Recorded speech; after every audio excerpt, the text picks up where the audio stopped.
5월 28일 토요일 사무엘상 14장 1절로 23절 말씀. 하루는 사울의 아들 요나단이 자기의 무기를 든 소년에게 이르되 우리가 건너편 블레셋 사람들의 부대로 건너가자 하고 그의 아버지에게는 아뢰지 아니하였더라. 사울이 기브와 변두리 미그론에 있는 석류나무 아래에 머물렀고 함께한 백성은 600명 가량이며 아히야는 에봇을 입고 거기 있었으니 그는 이가봇의 형제 아히두베의 아들이요 비느하스의 손자요 실로에서 여호와의 제사장이 되었던 엘리의 증손이었더라. 백성은 요나단이 간 줄을 알지 못하니라. 요나단이 블레셋 사람들에게로 건너가려 하는 어귀 사이 이쪽에는 험한 바위가 있고 저쪽에도 험한 바위가 있는데 하나의 이름은 보세스요 하나의 이름은 세네라. 한 바위는 북쪽에서 믹마스 앞에 일어섰고 하나는 남쪽에서 게바 앞에 일어섰더라. 요나단이 자기의 무기를 든 소년에게 이르되 우리가 이 할례받지 않은 자들에게로 건너가자. 여호와께서 우리를 위하여 일하실까 하노라. 여호와의 구원은 사람이 많고 적음에 달리지 아니하였느니라. 무기를 든 자가 그에게 이르되 당신의 마음이 있는 대로 다 행하여 앞서 가소서. 내가 당신과 마음을 같이 하여 따르리이다. 요나단이 이르되 보라 우리가 그 사람들에게로 건너가서 그들에게 보이리니 그들이 만일 우리에게 이르기를 우리가 너희에게로 가기를 기다리라 하면 우리는 우리가 있는 곳에 가만히 서서 그들에게로 올라가지 말 것이요 그들이 만일 말하기를 우리에게로 올라오라 하면 우리가 올라갈 것은 여호와께서 그들을 우리 손에 넘기셨음이니 이것이 우리에게 표징이 되리라 하고 둘이 다 블레셋 사람들에게 보이매 블레셋 사람이 이르되 보라 히브리 사람이 그들이 숨었던 구멍에서 나온다 하고 그 부대 사람들이 요나단과 그의 무기를 든 자에게 이르되 우리에게로 올라오라 너희에게 보여줄 것이 있느니라 한지라. 요나단이 자기의 무기를 든 자에게 이르되 나를 따라 올라오라 여호와께서 그들을 이스라엘의 손에 넘기셨느니라 하고 요나단이 손발로 기어 올라갔고 그 무기를 든 자도 따랐더라. 블레셋 사람들이 요나단 앞에서 엎드러짐에 무기를 든 자가 따라가며 죽였으니 요나단과 그 무기를 든 자가 반나절 가리 땅 안에서 처음으로 쳐 죽인 자가 20명 가량이라. 들에 있는 진영과 모든 백성들이 공포에 떨었고 부대와 노략군들도 떨었으며 땅도 진동하였으니 이는 큰 떨림이었더라. 베냐민 기브아에 있는 사울의 파수꾼이 바라본즉 허다한 블레셋 사람들이 무너져 이리저리 흩어지더라. 사울이 자기와 함께한 백성에게 이르되 우리에게서 누가 나갔는지 점호하여 보라 하여 점호한즉 요나단과 그의 무기를 든 자가 없어졌더라. 사울이 아히야에게 이르되 하느님의 궤를 이리로 가져오라 하니 그때 하느님의 궤가 이스라엘 자손과 함께 있음이니라. 사울이 제사장에게 말할 때 블레셋 사람들의 진영에 소동이 점점 더한지라. 사울이 제사장에게 이르되 네 손을 거두라 하고 사울과 그와 함께한 모든 백성이 모여 전장에 가서 본즉 블레셋 사람들이 각각 칼로 자기의 동무들을 침으로 크게 혼란하였더라. 전에 블레셋 사람들과 함께 하던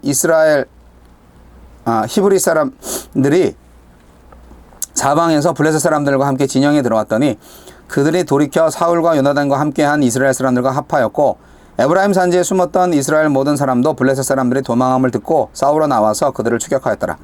여호와께서 그날에 이스라엘을 구원하심으로 백성 죄송합니다. 여호와께서 그날에 이스라엘을 구원하심으로 전쟁이 베나민을 지나니라.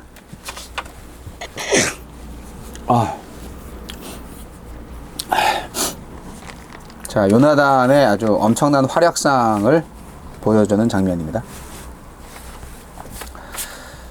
블레셋은 병거 3만, 마병 6천, 그리고 해변에 모래같이 많은 군사를 데리고 왔죠. 이스라엘에게. 블레셋 군대는 믹마스의 진영을 펼쳐서 먼저 약탈 부대를 세 갈래로 보내서 이스라엘을 노략질했어요. 이스라엘의 중심부를 노략질하고 사울 군대의 사기를 떨어뜨렸습니다. 그리고 나머지 블레셋 군대가 이제 믹마스 어귀로 나와서 사울의 군대를 맞이하고 있는 그런 형국이죠. 사울의 군대는 겨우 600명입니다. 사울은 또 공개적으로 사무엘한테 욕을 먹었어요. 지금 이스라엘 군대가 할 수 있는 게 뭘까요? 요나단의 활약이 바로 그 대답입니다. 이스라엘 지도자 사울이 불순종을 하고 3,000명이던 군대가 600명으로 줄어들었고 기브아까지 후퇴하는 절박한 상황, 이 상황을 어떻게 해결할 것인가? 이 상황, 이 절망적인 상황을 희망과 승리의 물줄기로 바꿔놓는 사람이 있었는데 그가 바로 요나단. 요나단은 유일하게 전쟁의 성패가 군사력에 달린 것이 아니라 하나님의 능력에 달려있다라는 것을 확실히 믿었던 사람입니다. 하나님이 저 할례 없는 자들을 어떻게 할 것인가? 하나님이 일하실까 보자. 하나님이 일하신다 하는 거, 2019년도인가 나온 그 웨이메이커라는 그 찬송에 요즘 제가 빠져 있잖아요. 뭐 찬송이라는 게 이제 유행이 있어가지고 한때 잘 불려지다가도 또 유행이 지나면 잘 안 불려지고 그러는데 요즘도 참 많이 불려지는 곡 중에 하나예요. 웨이메이커. 근데 하나님이 일하신다는 거죠. 그리고 하나님은 쉬지 않으신다는 거죠.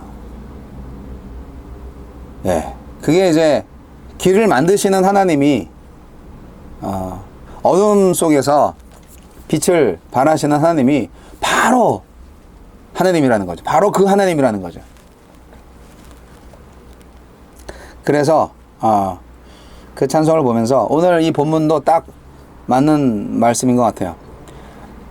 저 할례 받지 못한 자들, 하나님을 모르는 자들에 대해서 하나님이 어떻게 일하시는지 보자. 그런 요나단의 믿음이 참 부럽다 생각이 듭니다. 하나님은 저 하나님을 모르는 사람들로 하여금 업신여김을 당할 뿐이 아니다 하는 것을 요나단은 알고 있는 거죠. 그리고 하나님을 모르는 저 족속들이 하나님의 백성들이 유린하는 것을 하나님이 가만 놔두겠냐? 그렇지 않을 것이다. 그런 믿음이 있었던 거예요. 그래서 딱 두 사람이 지금 적진으로 들어가는 거잖아요. 무기 든 소년 한 명하고 자기하고 딱. 참 대단하다. 소설 같은 얘기인데요. 거의 그 무기 든 소년이 거의 뭐 삼국지의 조자룡 수준이 아닐까. 장비 수준인가? 여하튼 관우나 장비나 조자룡 수준인 것 같아요. 그래서 이제 두 사람이 들어가서 블레셋 군대를 아주 막 휘저 놓습니다. 블레셋 군대는 갑자기 이렇게 막 20명 정도가 연타로 막 죽어나가니까 너무 겁이 난 거예요. 그래서 우왕좌왕 하면서 자기들끼리 또 치고 싸우고 막 그런 자중질환이 일어났어요. 요나단은 기도하는 사람이었고, 그리고 어떻게 보면은 자신의 확신이 하나님의 뜻이라고 처음부터 단정하진 않았습니다. 하나님의 응답을 기다렸어요. 하나님의 표적을 구했어요. 아무리 좋은 뜻이라고 해도요, 언제 어떻게 그 뜻이 이루어질지에 대한 거를 하나님한테 물어봐야죠. 요나단은 그랬어요.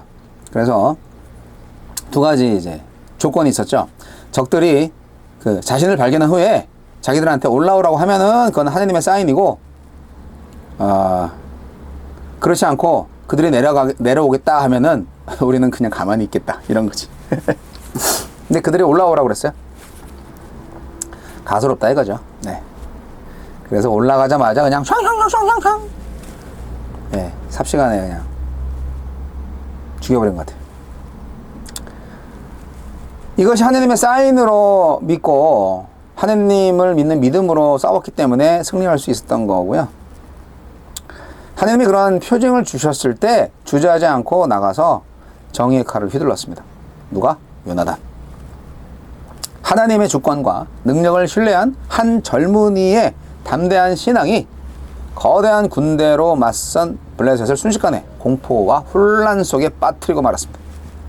백성도 떨었고 군대도 떨었고 땅도 떨었습니다. 전쟁이 군사력에 달려있다, 이런 생각을 완전히 내려놓을 수 있어야 됩니다. 군사력에 달려있다고 생각했었을 때는 이스라엘이 떨었어요. 벌벌 도망가고. 그러나 전쟁이 하나님께 속해 있다라는 그런 믿음이 있을 때는 적들이 떨었습니다. 땅도 떨고. 여러분, 요나단은 참 대단한 사람입니다. 다른 사람들의 믿음을 불러일으키는 역할을 했다. 믿음의 리더다 하는 부분에 있어서 굉장히 중요합니다. 다른 사람들에게 영향을 주고 다른 사람들을 인커리지 시키는 거죠. 이것은 패배감을 떨치고 분연히 일어선 요나단 민족의 나라의 영웅이다. 그렇게 볼 수가 있습니다. 그래서 이 블레셋이 막 혼란스러워하고 지들끼리 막 싸우고 막 그런 걸 보니까 블레셋 편에 섰던 히브리 사람들도 다시 돌아오고 숨어 도망하던 겁쟁이들을 다시 전쟁에 합류시키는 역사를 만들어냈어요. 여러분, 이래서 참 믿음 생활하는 게 중요합니다. 나 홀로 묵묵히 신앙을 지키면서 주님의 편에 서는 일이 외롭고 힘겹고 뭐 전혀 영향을 끼치지 못하는 하찮은 일처럼 보일 수 있지만, 그러나 하나님이 그 신앙의 씨앗으로 구원의 역사를 시작하시고 겁쟁이를 용기 있게 만드시고 배반자를 충성된 종으로 돌아오게 하시는 역사, 저와 여러분의 인생에도 보기를 원합니다. 혼자 조용히 믿음 생활하는 것도 좋지만요, 네, 뭐 그렇게 하세요. 그런데 제대로 하시라 이 말이죠. 당당하게 나는 하나님을 믿습니다, 뭐 이 정도는 해줘야 될 거 아니에요. 당신도 하나님 믿어야 돼, 이런 거 아니고 내가 하나님을 올바로 믿는다는 것을 행동으로 보여주세요. 선포하세요. 하나님이 살아계심을. 그러면 하나님이 승리를 주실 것입니다.